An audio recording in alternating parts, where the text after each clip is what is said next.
Namaste and welcome to the Curvy Yogini Spotlight. Today we have with us Miss Shelly Parris Williams. Hi, Shelly. Hi, Dana. So great to have you here. Thank you so much for agreeing to be interviewed. Thank you so much for having me. I'm really excited. So, Shelly, where are we talking to you? Where are you at? I'm actually in Wesley Chapel, Florida, right outside of Tampa. Awesome. So it's nice and warm over there, huh? That it is. It's up in the 90s. Yep, we've had some rain over here, but at least it's not snow. So, Shelly. I know that's right. So, Shelly, tell us how your yoga journey began. Absolutely. Well, it's kind of interesting. I like to say that it wasn't love at first sight, definitely. I started yoga. I attempted yoga, I should say, several years ago, and being in the growing up in Christian faith, a lot of preconceived notions and judgment, and I kind of tiptoed into it. I decided, I'll try a YMCA class, and I'll sneak in. No one would really know. And I went in the class, and I fell asleep, and I walked away saying, oh my gosh, that sucks. And I know that where I was in my life, I just wasn't ready and open to receive it. So the very first experience was not much to talk about, but I'll tell you the second time around was only a couple years ago, and it was something that I definitely sought after. I found myself at a time in my life where I was going 100 miles per hour. I was at a corporate job committing spiritual suicide every day, and I just needed something to get me still and start doing some inner work, and I decided, okay, I'm going to go ahead and go for it. And ever since then, it has been an amazing journey. I absolutely love it. Awesome. And I'm glad you said that because one of the common themes with the yoginis that I've been interviewing is, if one class doesn't work for you, there may be another class. So there's so many different styles, so many different teachers that you can find a yoga class that works for you and it feels good. Yes, you can. And I'm so glad that, I didn't allow that experience to scar me. And I found a little quaint little studio, and it was phenomenal. Good. And are you a teacher, Shelly? I am. I love it so much. I decided that this was something that I really wanted to pursue. And I want to thank you because I actually reached out to you during my search and looking to find a mentor, especially being a woman of color in the industry. And you were just so amazing with helping me, fielding my questions and looking at different programs. And I actually graduated this past March, 200-hour Hatha yoga teacher. So, well, it's a pleasure, and I'm so happy that you have graduated because the world needs more yoga teachers. We need more curvy representation, and the only way they will come is if we're going to teach it. Absolutely.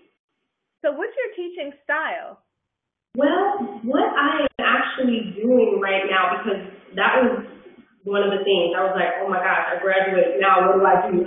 Biting my nails and chattering with my teeth. Oh my gosh, I gotta go teach a class now. Everything that I've learned. Prior to completing my yoga teacher training, I actually went through health coaching school, and I did some certifications in holistic health. So I have actually focused on private sessions where I created what's called soul sessions. And I incorporate my holistic health coaching, holistic lifestyling, and yoga practice, breath work, and create a nice little experience for my sisters who are interested in doing some soul work, getting down to the nitty-gritty, and working to become their best and highest version of themselves. So that's what I'm doing primarily, more private, individual, couples, and group sessions. And it's been such an amazing and humbling journey for me because there is the need, and just for me being able to be the facilitator on their well-being journey and them allowing me into their space, I am so fulfilled. So I'm really happy about being able to participate in that. Awesome. And I think the great thing about yoga is that it's not just moving your body, it's not just exercise. It really has you to stop and look at your life as a whole. So it connects mind, body, and spirit. And then by you having all these other talents, that's really going to help your students to grow. I'm a life coach and I do some body work, and I noticed that being able to not only talk about the yogas and the asanas, but also how do we grow emotionally? How do we grow mentally and spiritually? In this practice, it's just a wonderful thing because you get all this stuff like rolled up in one. And for, teachers that are looking to give their students more, look into, the coaching way, because if you think about it, a yoga teacher is like a yoga life coach anyway, right? Yes. Good. So how does yoga help you to love and celebrate your body? Well, I tell you, it has been, that love-hate journey. Most of the time I was hating on it. And I would say now I'm in a place of being so much more accepting of who I am, where I am, and celebrating the inches, the journey, the process. I've been more so the end result type of girl. I just want to get to the end. I just want to see what's going to happen. So right now in this space, I'm learning to enjoy the process and go through the journey because it's a lifetime. And that for me has been the best experience and life lesson that I can take. I know that when I got started on my journey with my whole well-being, I had come to a place in my life where I had neglected myself for very long. And it was actually in 2011, I had decided to do a 30-day juice fast, and that's where I found myself on this task today as a result of doing that. And during the juice fast, I had started incorporating dry skin brushing, which is a self-care ritual I absolutely love and adore. And by me doing that, I started taking the time to do affirmations and just speak love to myself. A lot of times we neglect doing that. We're always talking about, oh, you're too fat, you can't fit into this, you can't that. When was the last time that you just acknowledged and loved on yourself? So what I started doing in my dry skin brushing sessions, I actually just love on me. I talk about, you're beautiful, you're sexy, you're fine, I also like to remind my body that I appreciate it for holding me up when I wasn't the best steward, but to let it know that I have it now. I'm listening. I'm paying attention. So it has definitely just brought me to a place of just accepting all that I am, where I am, and being okay with that. That's right. I mean, and so many of us, we don't like things, we don't like how we look in the mirror totally. There's always something that we can point out, no matter what size you are. But I think incorporating affirmations and positive affirmations are just strong statements. So if you think something negative, you rewrite it in the positive, loving aspect, and you say that. So adding positive affirmations to that of dry skin brushing is awesome. It's awesome. Yes, it is. And I think also, what I've also found is it's okay with feeling how we feel and being real about that. Yes. But when we actually face that, it's like, where did it come from? And then we start doing the work to dissect it and then replace it with more positive, loving things. That's right. Awesome. Awesome. So tell us, Shelly, what is your favorite asana? I would have to say Pigeon. Oh my goodness. Everybody is saying Pigeon pose. I am a Pigeon believer, okay?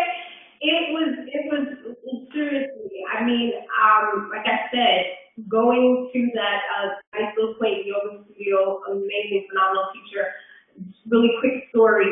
My first time going to the class, I had never been on that side of town, so I was late, and I felt so bad walking into the class late. And there's this woman, at the time I didn't know she was in Pigeon, but she was moaning and groaning, and I'm walking in judgment, like, really, does she have to do all of that?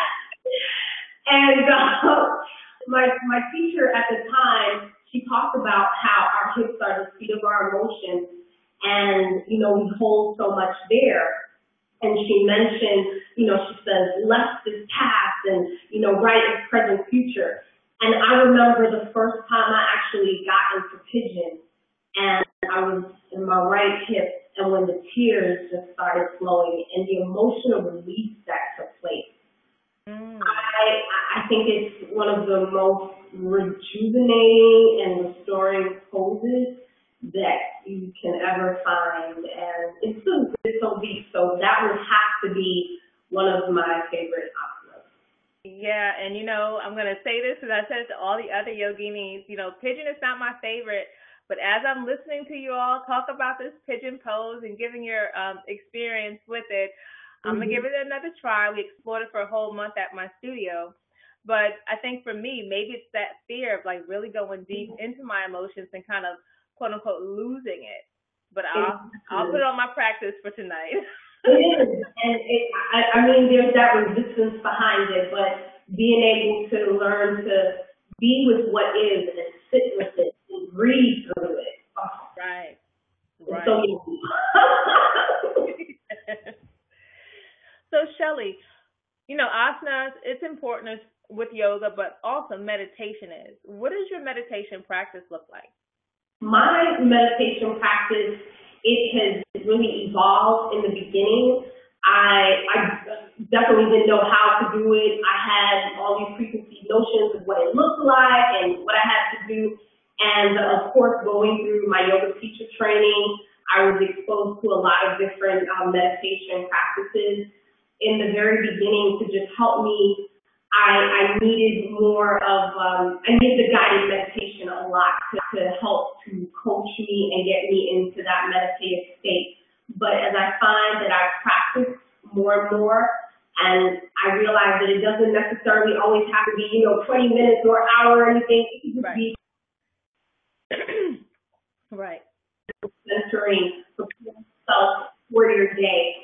So I enjoy a lot, with music, without. I also just started incorporating mala beads to do the mantras and everything. So I'm really exploring and having a great time seeing the different effects that it has. Awesome practice. And I share it with my children. It's a little bit more challenging with them, but it's so funny. I have my youngest two are 8 and 7. And my 7-year-old son, I think, he was a yogi in his past life. He started standing on his head at the age of 3, and I was so jealous, like, why is he on his head? So I was like, you can't have all the fun. So I'm so happy that I can do my headstands with him now. But he has embraced it, and he would do it, not a problem. My daughter, on the other hand, she's bucking the system. Why I have to do this? And one day I picked her up from school, and she was like, I was in class, and I was teaching the children how to meditate and to get still. And I'm like cracking up because to get you to get still is a feat all by itself. But definitely tools to be able to, put in their hands as early as possible. Great mechanism for them to be able to learn how to work through and grow through stuff, positively. Yeah, both of my children, they meditate with me. My son will be 3 in August, and my daughter is 12. And she's the reason I started doing yoga. And we would just meditate, and I would just hum. And she would just get into the sound of the humming, and she would be still. And it's not for like 5 minutes, maybe a minute if I was lucky. But it teaches them to be still. Yeah. And I was like, I wish I had that when I was growing up. I would probably not be a recovering A personality now. Absolutely. It's so true. So, Shelly, how do you take your yoga off the mat?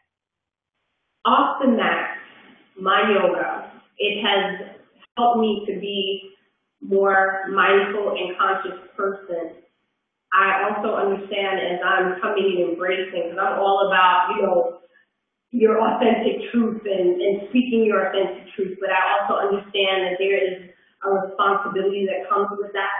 I don't have to bash everybody over the head to think like me, to be like me.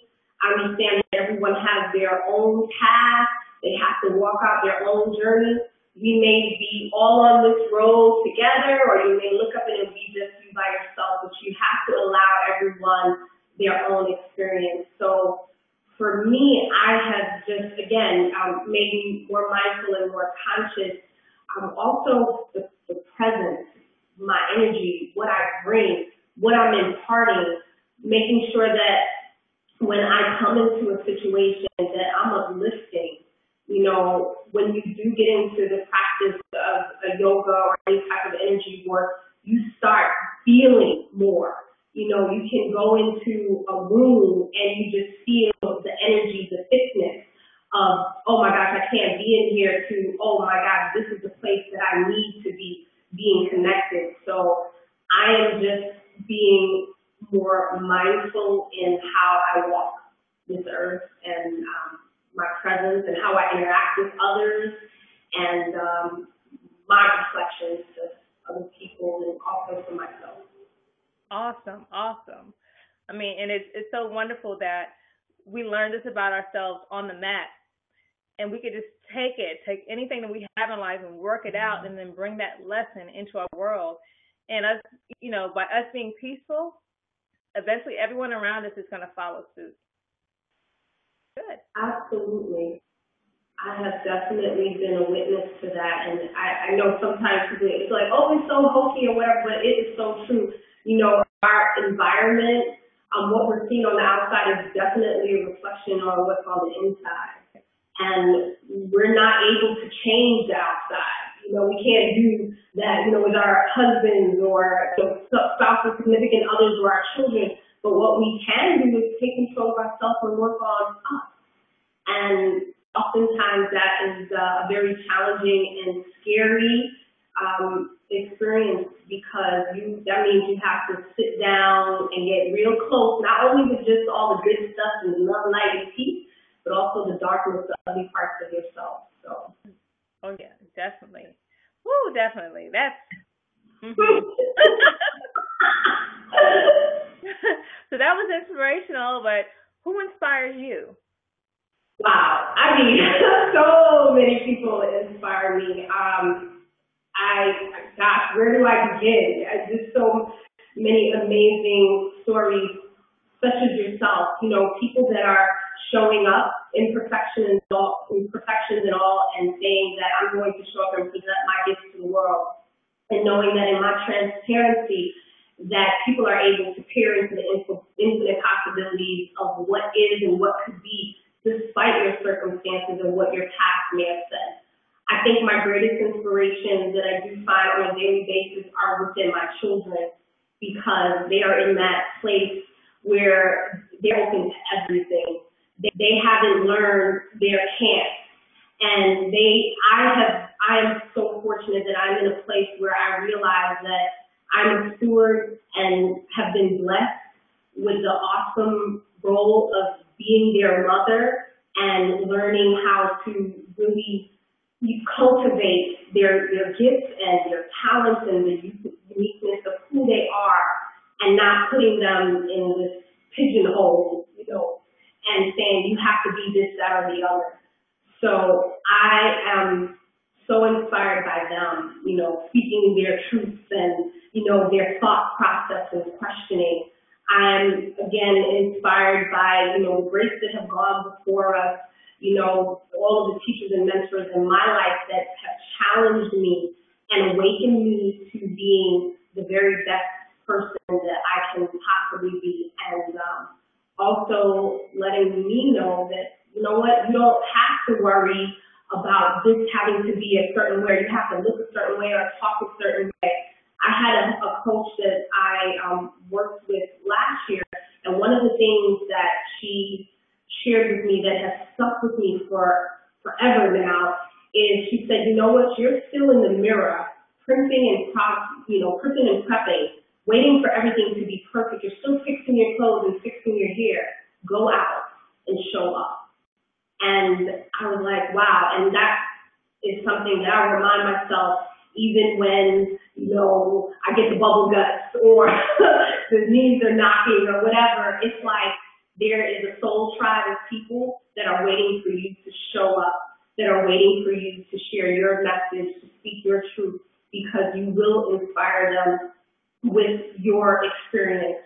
And I also have learned over the years, with all of the things that we go through, the pain and the tragedy, our testimony, it wasn't about us truly. It is so much bigger than us.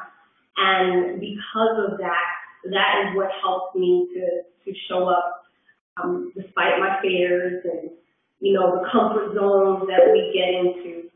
But inspiration, you can find it just about everything. It's all in your perspective, truly. That was beautiful. I'm sitting here like, don't cry, don't cry. No, because that really spoke to me, and I couldn't have said it better myself. I totally agree. Inspiration's all around us. We just got to open our eyes to see it. Woo! So, so tell us, Shelly, where do you practice yoga? Where do you go to get your yoga in? Sure. Well, I practice yoga. I have my in-home studio right where I am now. And this was actually a space, interesting enough, I was challenging a girl just manifested course that I took last summer about creating a sacred space. And when my oldest daughter moved out of the room, I was like, oh my gosh, like I have a space where I can make it whatever I want. So my tenants, here came my in-home yoga studio where I practice, and then I also practice a lot of different places within the community, a park, museum, anywhere pretty much. But we have, interestingly, a lot of really great places out here in Tampa, Greater Tampa Bay, where we can go and practice. So I enjoy it. And are you involved in any SAVA efforts, any community service efforts? I am currently involved in community efforts. One in particular is a group, Grow and Glow Together, is a Sisters Empowerment Group, Sistars, I call it, empowerment group that I had started last year. And I had been asked to speak to some young girls at a charter school earlier on in the year. And when I was preparing for 7th graders, about 12, 13, I'm like, what am I going to talk to them, at this age? What will I say? And I had to come back to where I was. And one of the loves that I have, in addition to yoga, is writing. I've been writing since probably before the 4th grade, but it was my 4th grade teacher that actually told me, hey, your voice has value, and you need to be able to speak and write. And she started us journaling in the 4th grade. And that opened up a whole new world for me. And journaling is just so therapeutic and so amazing practice. And I said, you know what I'd like to go ahead and do with the young ladies is go in, because journaling was a part of their curriculum in the program. I wanted to help them create their new story. I find that we're working off of our old stories, the stories that have been told to us about ourselves by everyone else, our parents, our teachers, our community, family, whatever it is. And we don't realize that we have the ability to create our own stories. So I went in and shared some meditation practices. A lot of them have not even heard about meditation, and took them through the meditation and challenged them to create their new story. I was so blown away by what they were able to come away with, because it's so important for us to be able to see the possibilities of where and who we can be, even if we don't have a picture every day in front of us. That's the beauty of visualization and dreaming and imagination. And I went into the class not knowing what type of tools they would have had, and they were actually writing in marble notebooks. And I left there and I was like, I have to do something. So I reached back to my network of sisters, and I was like, listen, these ladies, young sisters touched me so much. I'd like us to go ahead and do a journal drive and not only just get them a really cool journal to write in, but I want you to write an affirming, inspiring message to remind them, to tell them how brilliant and brave and beautiful and gorgeous they are, and let them know that they can write their own story, a bestseller, juicy page turner. They don't have to, wait for someone else to tell it. And it was just so wonderful, the outpouring, all the journals that came in. And so because of that, I've also started to look at other community organizations that I can reach out and provide that tool to. In addition, I also host a monthly radio show, health and well-being show on our community radio station here in Tampa at 88.5. It's called Soul-Centered Living, Inspiring Mind, Body, and Soul, Spirit. Just sharing inspiring stories, messages, and ideas within the community, sharing about other healers and practitioners that are doing amazing work. And I have a really amazing hostess. She is Tempest with the Righteous Temple of Hip Hop, and just going to a community open house at 88.5, I met her and she was like, I love what you're doing, and she gave me a platform. So every Sunday from 8 to 9 a.m., I'm able to do that and just share the message and just help people, give them some effective tools on their well-being journey. Awesome. So, Shelly, give us your website, again, where we can find all the information about you and your efforts, just in case someone out there wants to contribute. And I'm here and definitely it speaks to my heart, so you let me know what you need from me. But if you can give your website and then just send it to me, and I'll post it when I post our interview. Awesome, absolutely. Well, you can definitely reach me at inlifeconnection.com, no S on the end, just inlifeconnection.com.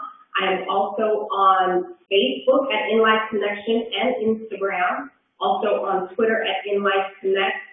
Love to connect with people, just, building the soul tribe of our community and just getting the message out there and just letting people know about all the different healing modalities and amazing ways that they can further enhance their life and know about the alternatives and the options. It's just key. So I just thank you for your amazing community. You just don't know how inspired I get by your messages and just what you're doing to help celebrate the beauty of all curvy yogis. So thank you. Well, thank you. And just one last question for you. If you can finish this sentence for me, Shelly. I love my curves because... I love my curves because they represent my story and my journey. Sometimes I look at my hanging breath and I'm reminded they were able to nourish and have 3 beautiful babies stuck on them. I can look at my pooch, my pouch, and think about the life that has been able to pass through and how many women would love the opportunity to have that be an experience that they go through in life and just don't have the fortunate ability to do that. So I just love my curves because they hold me up, they tell my story, and they just remind me of my journey. And they're like my warrior scars in a sense. But that's right. That's right. I got them all. Yep. So I'm like, hey, I'm a celebrator. I'm in a place where I would say, oh, don't go anywhere where people will just tolerate you. Well, it's the same for yourself. Stop just tolerating you. Celebrate you in all of your awesomeness, all of it. The little love handle here and there. And for me, my well-being journey has taken many different facets and phases. But what I've come to is the fact that it is a journey. It didn't happen overnight, and I'm just going to go along with the experience and really just celebrate where I am and how far I've come. I'm so appreciative of that because I remember a time where my life was so much more different than this, and I'm just happy where I am today and where I'm going. Awesome. Well, thank you so much, Shelly. Thank you so much for spending your time and giving your Thank inspiration. you. This has been great. Thank you all for watching and listening and being inspired by this beautiful woman. For more information and to see this post outside of Facebook, go to YesYogaHasCurves.com. Visit us at Facebook at Yes Yoga Has Curves. The book is coming out on June 23rd. So check it out there. Have a wonderful day.